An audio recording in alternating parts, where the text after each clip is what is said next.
Naimbag nga sa Pilipinas at duyan nagitikang runan adamag dito'y PTV Cordillera. Nalaos ti ragsak ni Attorney Errol Kumafay kalpasan nga imbasura ti Korte Suprema ti disqualification case kontra kenkwan ng inmunan a pinaboran ti Comelec and Bank. Sigun iti Korte san a material misrepresentation ti kaawan ti kama iti inkabil ti politiko nga address na. Kanayunan a detalye kinalap ni Jezreel Kate Lapizar. At idog ka napaot alaban ti dimalanan ni Attorney Errol Kumafay iti tayak ti salisal iti politika iti kallipas at 2025 local elections kalpasan a kwinestyonaran na iti Korte Suprema ti panang diskwalipikar ti Comelec iti Certificate of Candidacy na sakbay ti eleksyon nupay nairamanan tinagan na iti balota. Kalpasan ti butos, number 1 iti listaan dagiti nangabak a konsehal iti Tabuk City, babaan iti butos a nasurok 43,000. Gapo iti diskwalifikasyon saan ang nakapagtugaw daytoy iti pwesto na kas konsehal. Agingga a dinisisyonan ti Korte Suprema ti petisyon na itaabulan. Meron nag-file ng petition to cancel my certificate of candidacy.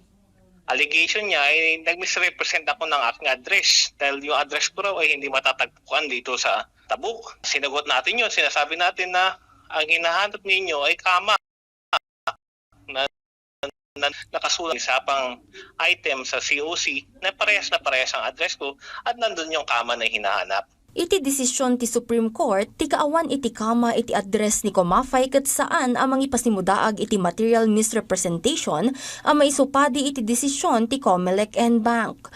Iti address nga inkabil ni Kumafay at Taraki National Road Purok 5 Barangay Bulanao Tabuk City Kalinga awanan dagitoy iti kama. Inayon pa iti korte ang naglabos ti Comelec iti interpretation da iti kaawan iti kama iti address. Sigun ka ni Kumafay, nupay nakansela ti COC na impakita dagiti umili iti Tabuk ti suporta ken pamati da iti kabailan na.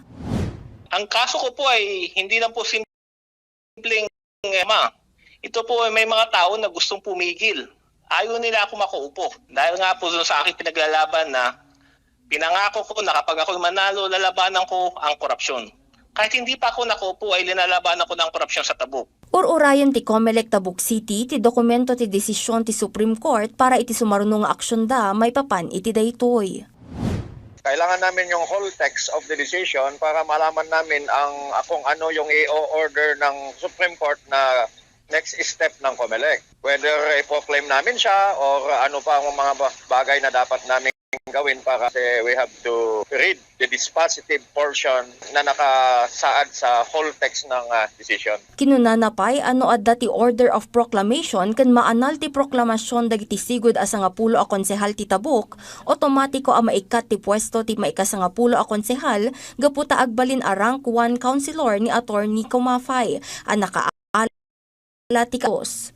Masapul met nga agura iti 10 ket 5 nga aldaw para iti posibleng aksyon wenno motion for reconsideration ti individual a nagpetisyon iti pan nakadiskwalipika ni Attorney Kumafay.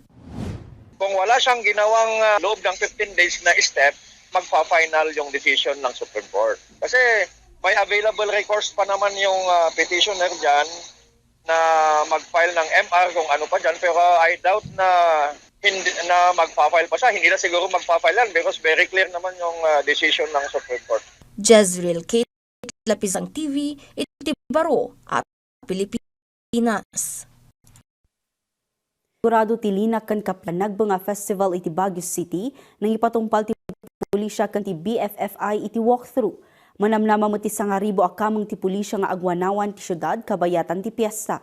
Detalye iti report idano ni Bridget Marcasi Pangosfian. Imot ti security plan ang nabukal para iti umadani a panagbe nga festival nang ipatungpal iti walkthrough dagiti kamang ti Police Regional Office Cordillera, Baguio City Police Office, Baguio Flower Festival Foundation Incorporated, ken dadto mapay a volunteers iti paset ti PNR agingga iti Melvin Jones. Paset daytoy iti padagsagana para iti panagbenga. Tapno maamuan dagiti nasken ang mabaliwan ken maipatungpal para iti linak ken kapya, sakbay, kabayatan ken kalpasan dagiti aktibidad. Kang runaan na nasukimat dagiti tiso a kadawyan a pakapaspasaran iti nailet agunay ti trapiko ken lugar a pakaururnungan dagiti agbuya iti parada. For sinabi nating incident, hindi lang yung may mangyari sa OJS, but of course, yung kaya sabihin natin yung petty crimes kagaya ng pickpocket para ma-avoid natin. Kasi nga, last year, tinitignan namin sa data, 0 incident tayo. And 0 petty crimes din na nangyari. So we will aim na maduplicate natin yan this year. Kang runaan natutukan dati crowd control na anayas agaraw ti parada. Pakairamanan dagiti agbuya ken ti pan nakaipasigurado anawaya ti emergency lane para itinaparpartak apan nagresponde.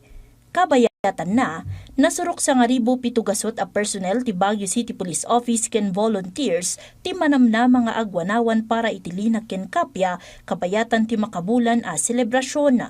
Mangipaaypay ti Police Regional Office Cordillera iti kanayunan a puwersa iti syudad kagidan iti manamnama a panagadu dagiti turista. Bibigay tayo ng augmentation coming from nearby police office, particularly yung regional office natin ng mga personnel at saka yung Benguet Provincial Police Office.